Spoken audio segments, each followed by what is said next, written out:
For more than 3 centuries, congregational ministry has been organized around a single, largely unquestioned assumption: the minister is the ministry. The minister is expected to be the primary voice, the spiritual guide, the pastoral caregiver, the mediator in conflict, the keeper of vision, the administrator of programs, and often the emotional center of the congregation itself. Most ministers do not consciously choose this model. They inherit it. It is handed down as the architecture of ministry, so familiar, so normalized that it is rarely named or examined. Over time, it shapes expectations, emotional patterns, leadership dynamics, and the subtle relational structures of nearly every spiritual community in North America. It becomes, quite simply, the water we swim in. But the world that gave rise to this model no longer exists. And the complexity of modern life requires a level of emotional, relational, and spiritual maturity that no single individual can realistically carry on behalf of an entire community. In developmental terms, the minister-centric model is not broken, it's complete. It has reached the outer edge of its usefulness. And when a model completes itself, the next step is not repair, but evolution. This is the context in which the integral ministry practice, or IMP, emerges.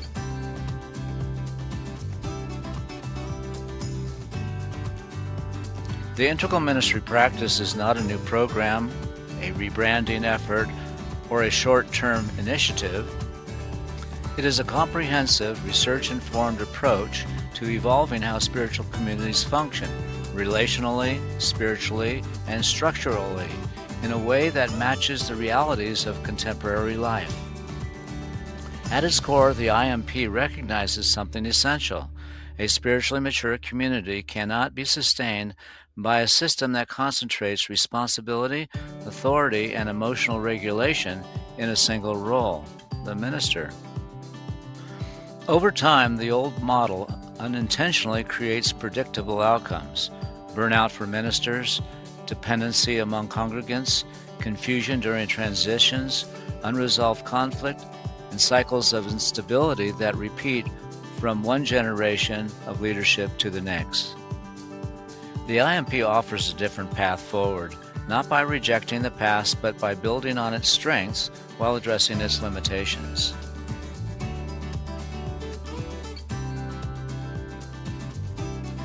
You may not be especially interested in organizational structures, governance models, or leadership theory, and that's perfectly fine.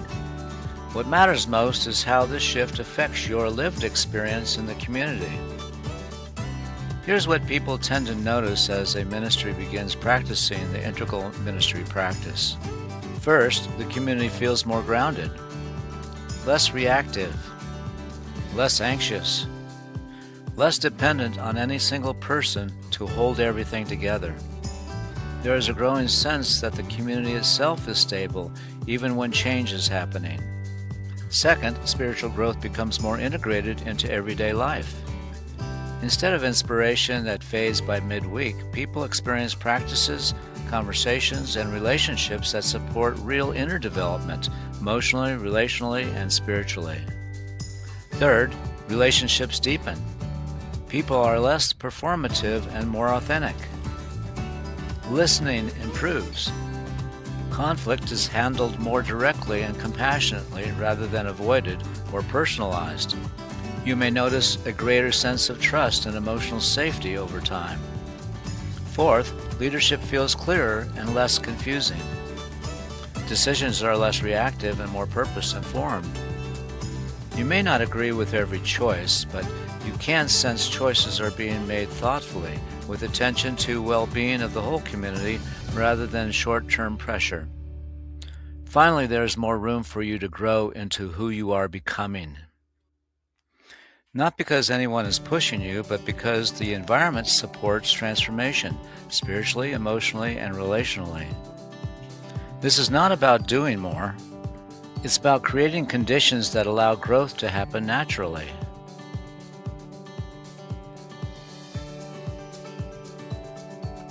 When a ministry adopts the integral ministry practice, something subtle but powerful begins to shift. The community becomes less centered on personality and more centered on the evolutionary purpose. Spiritual life becomes less about consumption and more about participation.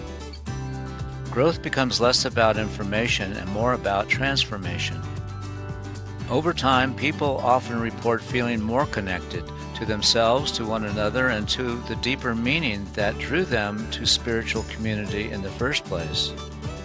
This is why your leadership is engaging in the IMP. Not because something is wrong, but because something more is possible.